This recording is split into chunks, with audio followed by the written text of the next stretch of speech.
If you want to compare physiques, I had no idea that you and I were the same age. You know, I'm something of a scientist myself. Damn! I think we should start off this video with a poll. If you had no idea who Mike Mentzer or Mike Israetel was, and I presented you with this photo, who do you think you would gravitate towards for fitness advice? And I'll tell you guys right now, I don't have to conduct a scientific study in order to figure out what the outcome of that poll is probably going to be. It's pretty black and white. Looking at the physiques of Mike Mentzer and Mike Israetel, who had the better physique? But according to Mike Israetel, he's bigger and he's stronger.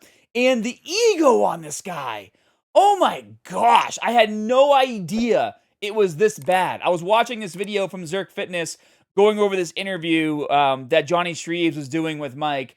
I couldn't even believe that Johnny was just sitting here letting Mike say all this shit and kind of just laughing about it. But he was. I mean, they're friends, but, you know, best friends usually are harder on each other.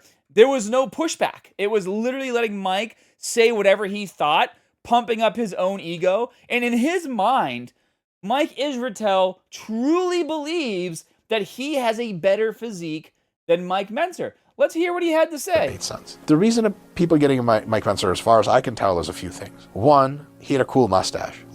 Oh, it's the mustache, guys, right? That's the only reason why people like Mike Mentzer's physique better than Mike Israetel's. It is the lack of mustache on Mike Israetel's face. If he only had a mustache, he would have his pro card by now.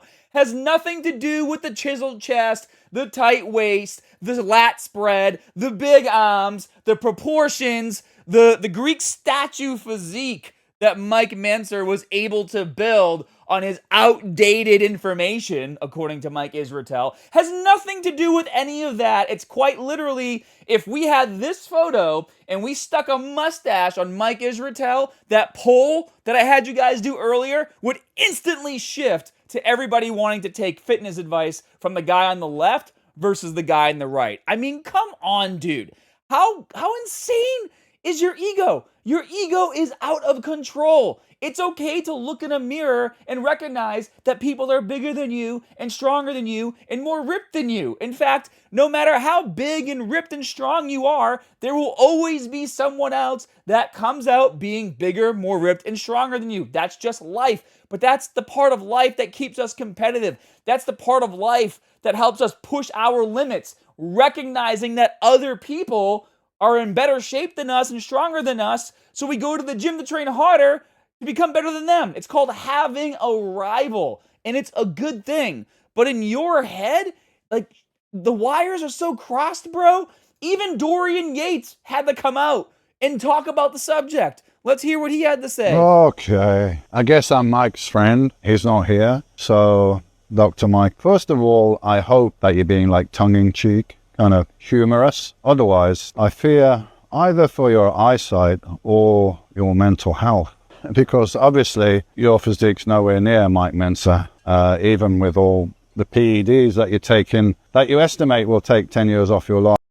First of all, that's insane, and we're going to talk about that later. 10 years off your life, you estimate? Like, are you joking around when you say that's the amount of drugs that you've taken, my guy? Like, that's just insane to me. Well, maybe you need to ask yourself whether it's worth it, mate, because a bag of shit that gets bigger is just a bigger bag of shit. Still a bag of shit. You know what I mean, mate? I mean, guys, when a 6-time Mr. Olympia calls you out, you know you're not coming back from that, right? Even my boy Jon Bravo, his video, if you guys haven't seen it yet, he posted yesterday. Make sure you check it out. But there's this clip right here I'm going to play for you at the 3:06 mark. Well, this asshole started talking shit about Mike Mentzer, saying he looks better than him, he's smarter than him, and I'm like, you know, what mirror is this asshole looking into? Whatever it is, send it to me, because then maybe I'll look into it and think I look like Elvis, you asshole. I want that mirror too. I'm gonna hang that shit on my wall in my bedroom. Guys, when did fitness get so complicated? Do you remember what it was like back in the day going to the gym before social media? We watched Dragon Ball Z anime music videos. We ate everything that was in the fridge at our parents' house. And then we'd go to the gym with our friends, train like shit for 2 to 3 hours with insane intensity, horrible form, lots of ego lifting, and we would make the best gains. It almost seems like today people are taking science-based lifting to such an extreme that they're spending more time online researching the best ways to train versus just going to the gym and training as hard as they can. These videos right here, guys, my original videos of my workouts. By the way, rest in peace to Tom here. Tom passed away about 8 years ago, was a huge part of starting my channel in 2009 with his partner Cliff. But the videos that I posted way back 15 years ago, this is my bicep workout. I have my bicep workout, my tricep workout, my chest workout, my back workout, my leg workout. They're all there, right? The reason why I posted those was just to show people how intensely I trained. And since here, I've obviously learned a lot and I've adjusted my training and it's gotten better. But at the end of the day, the gains that I was able to make back then were purely from just having the want and need to train with as much intensity as possible in the gym, not worrying about whether or not I was doing what a scientific study said was the most optimal way to make gains. Motherfucker was around in 1982. I don't give a fuck what someone from 1982 said about diet. I'm sorry. Because what he said about diet was already absorbed and processed by everyone by 1988, by 1996, 2012, 2023 out in this motherfucker, man. Next you're gonna you tell me what Elvis ate for breakfast. I mean, I feel like whatever he was eating back in the 80s was probably better than what Mike is eating now. But guys, let me just say this. Here's the main takeaway when it comes to fitness. And this is what's gotten me so irritated lately and why I've been going so hard on my YouTube channel, because I feel like everything that I tried to start doing here back in 2009 has gotten perverted for views, okay? Back in the early days of YouTube fitness, it was all about education and helping each other. Now it's about whatever's gonna trick the algorithm to getting the most views, and it seems like science-based is the key word in order to do that. Guys, of course, there's fundamentals on how you should be training to build muscle, how you should be eating to build muscle, how you should be recovering to build muscle, okay? There's fundamentals, and those should be staples in your workout program. From there, you are gonna branch off, and you're gonna eat different ways. You're gonna train different ways. You're gonna have different thoughts on recovery. Do I wanna sleep more? Do I wanna do an ice bath? Like, there's a lot of different things out there that you're gonna have to experiment with to see what works best for you. Now, speaking of Mike Mentzer's diet, he talks about how he ate a lot of carbs. It was like 60% carbs in his diet. A lot of you aren't training like bodybuilders like Mike Mentzer. So having 60% carbs in your diet might be a little bit too much. I know for me, when I was earlier in my lifting journey, I was much more active. I was in the gym a lot more. I was playing sports at the time. I ate a ton of carbohydrates.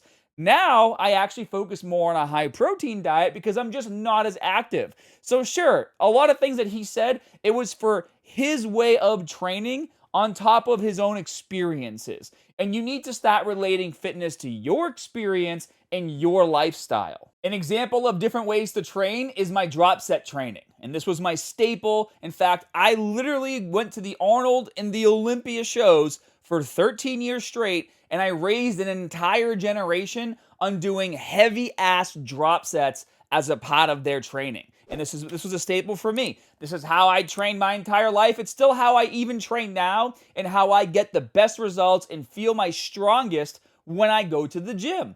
But not everybody likes doing drop set training. Not everybody likes pushing through that burning sensation that comes when you drop the weight from hundreds to 75s and then to 45s and then to 15s for a set of 15. It's not for everyone, but it is for me. I enjoy the muscle growth benefits I got from it. I enjoyed the muscle endurance benefits I got from it, and it fits my lifestyle. And on top of that, the best way to train, of course, once you have the fundamentals down, is the way that's going to get you in the gym day after day, week after week, with the most intensity and excitement to go in and do that type of training.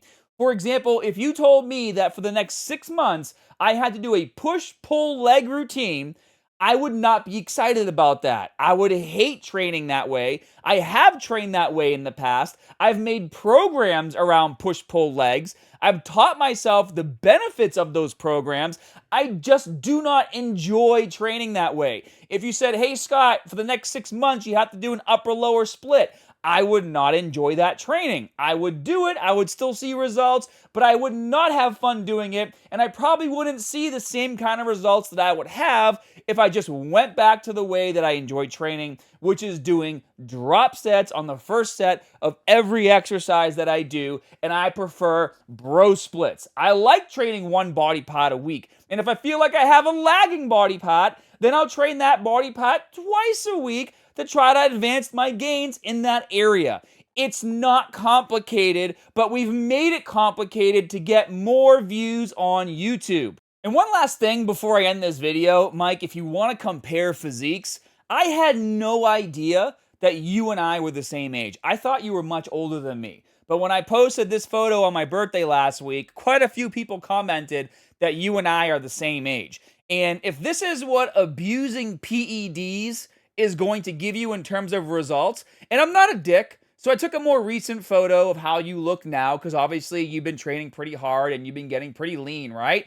But if you can only go from here to here by abusing PEDs to the point where it's going to take 10 years off your life, you might want to start rethinking the scientific research that you're doing to maximize your gains.